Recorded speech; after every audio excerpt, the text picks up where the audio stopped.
আমাদেরকে ঐক্যমত্য কমিশনে জিজ্ঞাসা করা হয়েছিল, আপনারা কি সংবিধানের মূল চালনীতি বহাল রাখতে চান না এই সংবিধানের মূল চালনীতি আপনারা পরিবর্তন করতে চান? তখন আমরা বলেছিলাম ৩০ লক্ষ শহীদের রক্তে লিখিত বাংলাদেশের সংবিধান, সেই সংবিধানের মূল চালনীতি সেটা আমরা বহাল রাখতে চাই। কারণ আমরা ৩০ লক্ষ শহীদের রক্তের বিনিময়ে যে সংবিধান, সেই সংবিধানকে অবমাননা করতে পারি না। আমরা সেই ৩০ লক্ষ শহীদের রক্তকে অবমাননা করতে পারি না। আমাদের এনসিপির মতো এত বড় দর্শন হয়নি যে তারা ৩০ লক্ষ শহীদের রক্তের বিনিময়ে আমার একটি স্বাধীন দেশ দিয়ে গিয়েছেন, একটি পতাকা দিয়েছেন, একটি স্বাধীন ভূখণ্ড দিয়েছেন।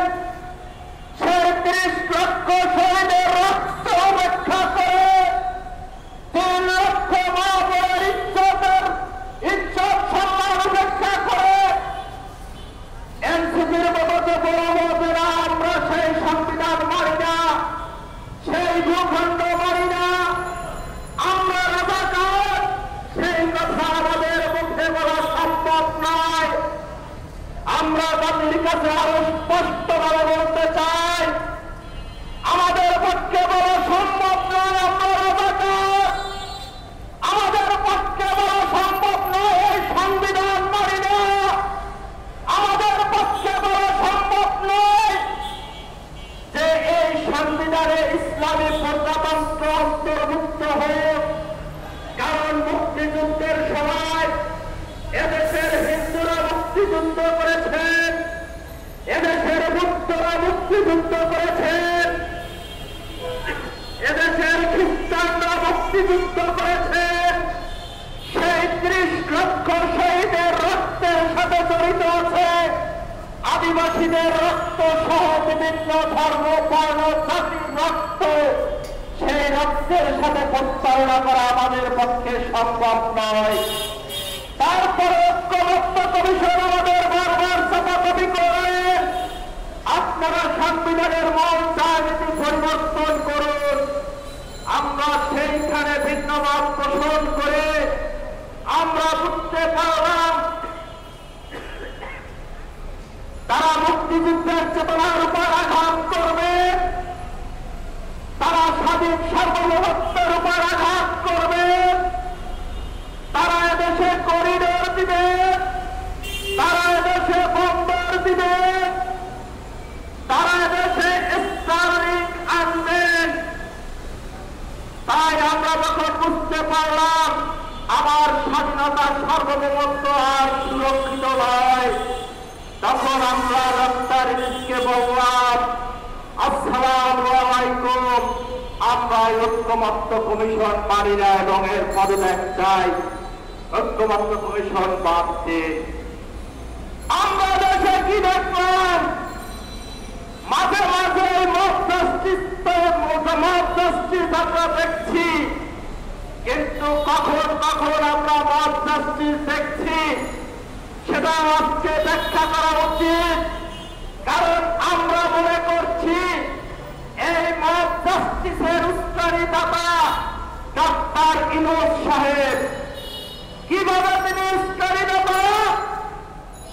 এদেশে সবচাইতে বড় মত জাস্টিসটা যখন হলেন তখন ডক্টর ইউনূস গ্রামীণ ব্যাংকের 5 বছরের ট্যাক্স মওকুফ করে নিলেন।